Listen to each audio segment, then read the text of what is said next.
Estamos de volta. Continuar falando aí do Campeonato Brasileiro, né? Esse campeonato aí que vai dar o que falar nesse retorno, né? E quem está bastante preocupado, né, com esse retorno e com esse campeonato é o torcedor do Vasco, né? Não por mais. E eu queria até, né, falar que o treinador do Vasco, né, nos mandou um recado aqui, vou falar daqui a pouquinho, né? O Vasco que, né, perdeu, né, 3-0 para o Goiás. Foi atropelado. Né? Atropelado e continua aí na lanterna do campeonato, né, com apenas 13 pontos. E essa situação do Vasco, né? Vou falar uma coisa pra você. Pedimos aí os gols, né? Um time que toma gol de bicicleta do Zé Love, o amor está no ar, tem que ir para a terceira divisão. Sem direito de passar pela segunda. Vamos ver aí os lances melhores. O Vasco começou até mais, assim, tentando impor nos primeiros... Aí de lateral, Juliano. Olha a lateral, a bola cai aonde? No pé. Olha o Zé Love. Zé Love. E o Rodrigão olhando pra cara dele. Não dá. Aí 1-0. Acabou, né? Acabou a moral, acabou tudo ali. Mas é um jogador que o Goiás estava precisando, né? Um cara de área, um cara chato. Quer dizer, um cara de área, um fanfarrão.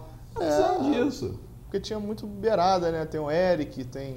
Esse é um bom jogador, esse Eric também. Outros jogadores ali, faltava aquele cara ali, chato, presença diária, não é nenhum maravilhoso, mas é um jogador aí que esforçado dentro da área, né, e acredita nos lances e tá aí. O segundo gol aí num pênalti bizarro também, né? E o Goiás começou a crescer, né, Juliano? Crescer no jogo, crescer no jogo, crescer no jogo. Foi um domínio, 20 minutos do primeiro tempo, 2-0, um domínio total do Goiás. O Vasco não se encontrava em campo, né? E assim, e a defesa batendo muito a cabeça, nem parece aquele time que jogou contra o Flamengo. Né? Aí o Eric perdeu o primeiro gol dele, bateu a bola, desviou, bateu na trave, Martin Silva vendido aí vem o lance do pênalti, né? Bandeira marcou muito bem marcado. Correu, penal. Aí discutindo a batalha. Professor. Professor, aí você me arrebenta, deu professor. Deu professor. E aí o Martins Silva tentou argumentar. Mas aí assim, não tem esse argumento. Não foi como no Botafogo, não voltou atrás. Não voltou atrás, mas esse não tem argumento. Ele puxou dentro da área e puxar a camisa do jogador dentro da área. O Jorge Henrique foi expulso. O destaque do clássico, né, do forma bizonha também, Flamengo, né? Da Copa do Brasil, foi expulso de forma... E o Rodrigo deu uma enquadrada no... O Rodrigo deu uma enquadrada no Bandeira que todo mundo ficou assustado ali. Eu pensei que o Rodrigo ia bater no Bandeira. Ele é um jogador destemperado, né?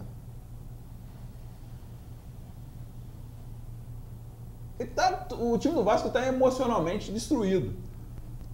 Aí vem o seguinte, vai jogar... Aí assim, eles estão jogando já, pelas contas, a gente vai fazer uma continha depois também nós fizemos umas continhas também depois do Vasco, né, Juliano? E aí continua Se fosse expulso aí, não teria grande problema não. Por muito menos outros jogadores já foram expulsos no campeonato. E você já Na verdade, o árbitro afinou, né? Porque ele poderia expulsar. Porque na verdade é a orientação, até a nova orientação aí que a gente... Ele deu amarelo pro Rodrigo, ele poderia dar outro amarelo. Ele puxou ali, ó. O pênalti é lá antes, é lá do Nenê. E bateu no cantinho bonitinho, tá lá. Pênalti bobo, né? Barbante! Entendeu? E assim, é muito estranho, assim. O time do Goiás venceu e venceu bem, jogando bem. O time do Vasco desorientado. Mas a expulsão do Jorge Henrique poderia... o Jorge Henrique em campo poderia mudar? Eu acredito que não. E vou falar uma coisa absurda pra vocês. Acredito eu que poderia ser pior que o Jorge Henrique em campo. Aí o Vasco encolheu, né? Encolheu e o Goiás começou a brincar de perder gol, né? E o Martin Silva deu uma salvada ali. Deu ali porque o primeiro tempo podia ser 6-0. Com o time completo, né? Aí não tem expulsão nesse exato momento aí, não tinha expulsão. E aí a linha burra, né, do Rodrigo. Não, é bem burra mesmo. Uma linha absurda, orelhuda a linha. Né? Nossa Senhora. E a zaga errando tudo, nervosa. Só acertou contra o Flamengo. Só. o Madison, o Cristiano, deixa eu ver a escalação aqui. Oi, passe de trivela. Tudo aconteceu. Ah lá, Gerson. Não pode, aí foi a expulsão do Rodrigo já, esse ano no segundo tempo.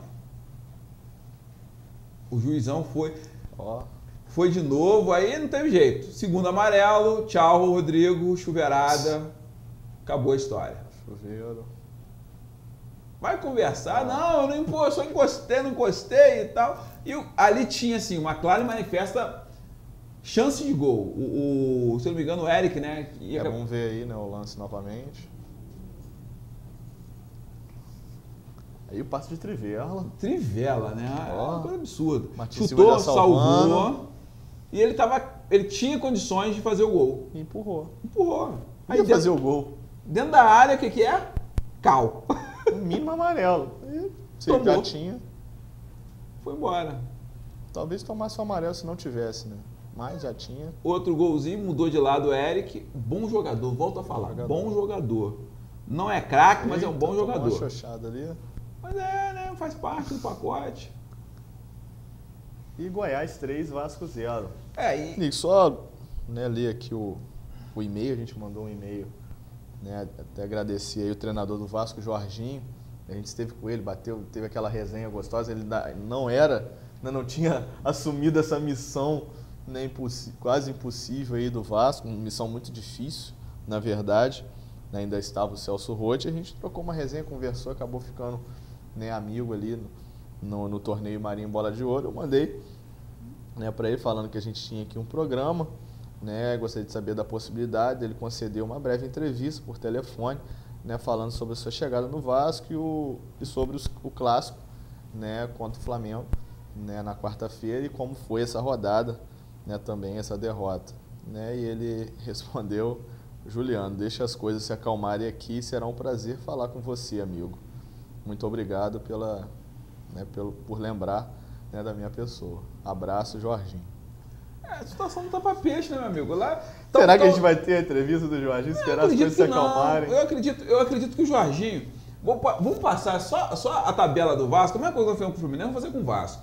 A tabela do Vasco é simples. Talvez vão ter uma entrevista depois que ele sair. Depois que ele sair do Vasco, porque ele não dura 12 rodadas. Porque olha só, as primeiras 6 rodadas, até a 26ª rodada dele, pega o Figueirense, o Inter, o Atlético Mineiro, a Ponte, o Atlético Paranaense e o Cruzeiro.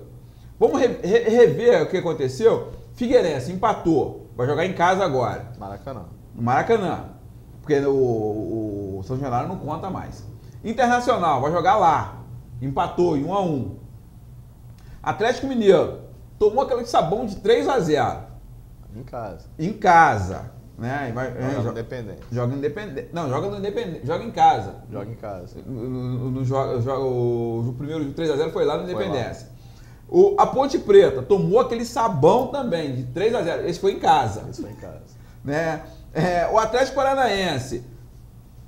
A Ponte Preta vivia um momento diferente. Bom momento. Joga em casa. Perdeu também de 2-0.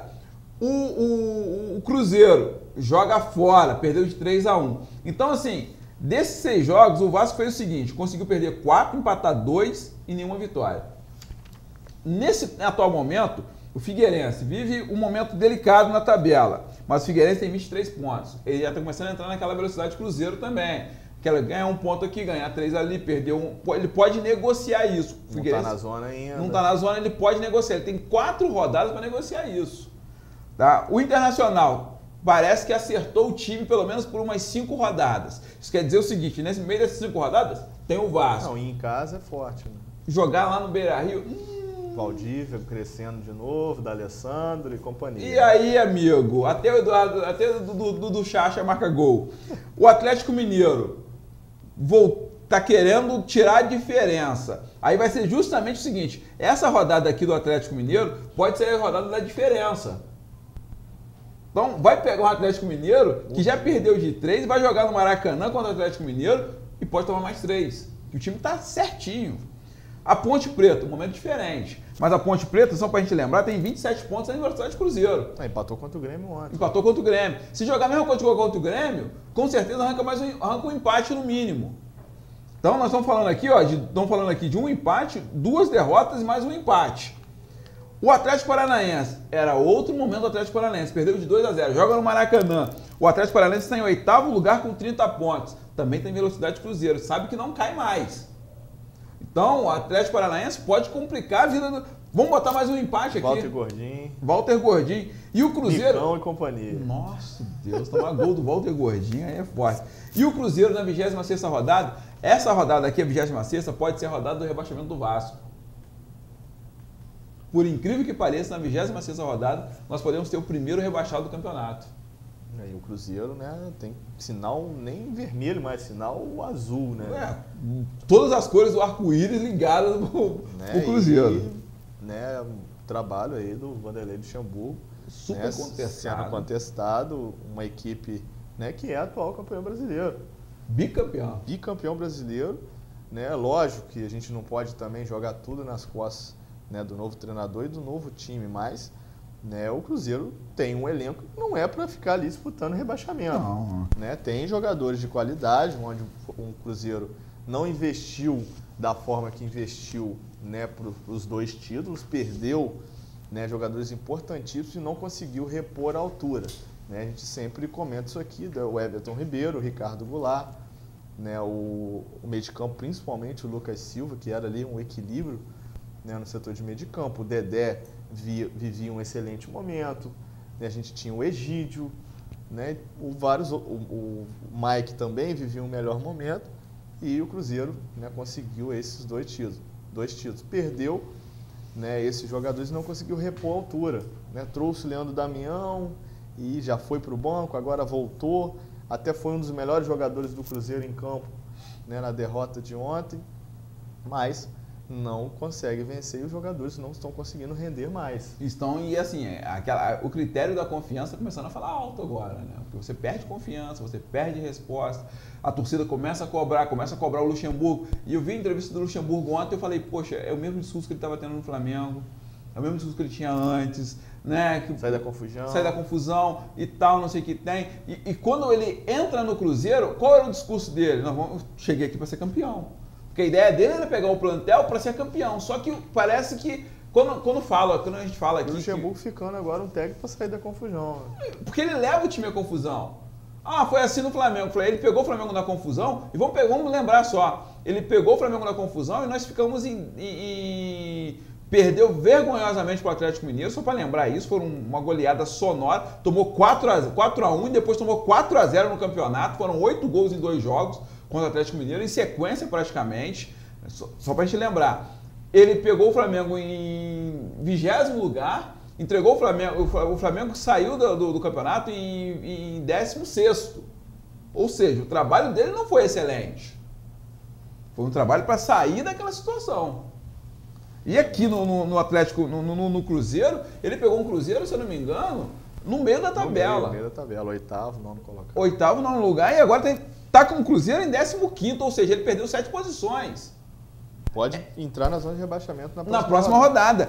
Salvo o juízo se acontecer um milagre e o Curitiba não vencer, porque o Curitiba tá logo atrás.